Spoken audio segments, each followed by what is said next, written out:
In my view, we have three families. Your umbilical family, which is those that carry your blood. Then you have your tribal family, and you're responsible for them. And then you have your spiritual family, which is those who have gone beyond that guide you in this life. Our people endured so we would have a better life. The message that CNIGA wants to deliver is that our sovereignty is our building block. It's what a tribal government needs. We're constantly seeking to build a legacy that protects future generations. The importance of sovereignty is our right to govern ourselves, our land, our people, what we do as a people, how we survive. If we didn't have sovereignty, we wouldn't have anything. I remember my grandmother was our tribal chair back in the 50s. It was around that time that we finally got water and electricity.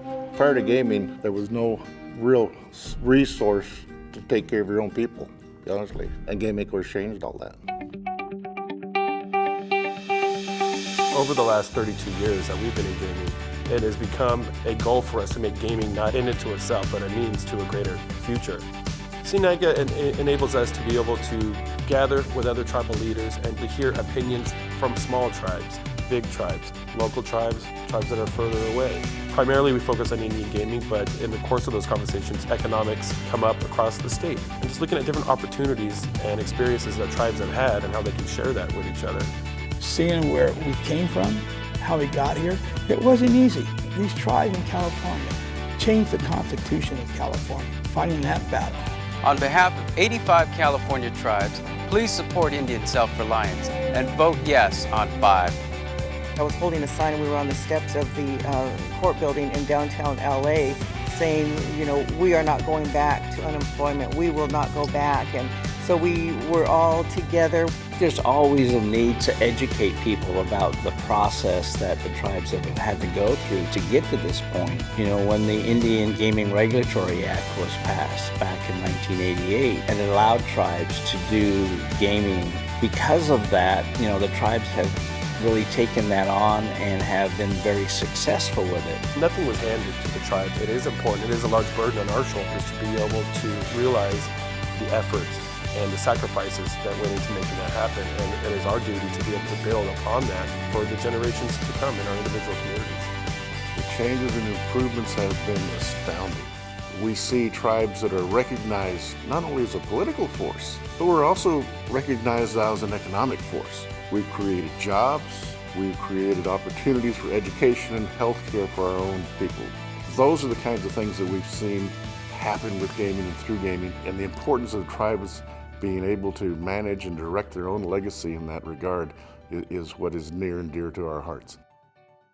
I can look today and I see our administrative buildings, I see our Head Start, I see our gaming facility, which we're employing 700 people on this little small ground where there was nothing before. We have some great kids in school in Stanford, UCLA. We've got people with master's degrees, some working on PhDs. When I went to college, the Bureau of Indian Affairs paid for my tuition. We can do that for ourselves now and not have to rely on federal grants, and that's helped immensely with my tribe. I think the tribe has always had a strong vision of health for its people, health and education. We built this facility and we try to do a whole comprehensive integrated care so our patients never have to go anyplace else than here to get all the care they need. I don't think people realize all that the gaming tribes have done for the surrounding communities. We have a fire department that's, I think that's about $3.2 million a year to run. And about 98% of our calls, just for our ambulance services, are not to tribal members. It's everybody else surrounding communities. Over the past 15 years, my tribe at San Manuel, we've given over $100 million to the local charitable organizations. It's bridging that relationship between the Native community and the non-Native community. We in San Diego County, we refer to it as a kumeyaay spirit of giving. It was always ingrained in our culture and our values to be able to share what one has with those that are in need. We're not a silent party in our own country anymore. We're a viable player within the land that once was ours and is still ours. We're actually taking people off of welfare. You know, we're creating jobs. We're not like a Reno or Las Vegas that goes to a shareholder somewhere, but ours stays into the community. Indian gaming, we take those profits and we operate government programs and services. We're talking about infrastructure, we're talking about healthcare, education, housing. That's what a government does. I got an obligation to those elders and my spiritual family that have gone on to ensure we could be what we are today, which I am very proud of, and I will continue to fight until I know I can't anymore. We could not achieve the things that we've achieved in this state without the support of our individual tribal communities throughout the state, but also public opinion leaders, elected officials, community business leaders. It's really that cohesion of people around Indian gaming and the positive impacts that it has, and have really a win-win situation, not only for the tribal communities, but the state of California.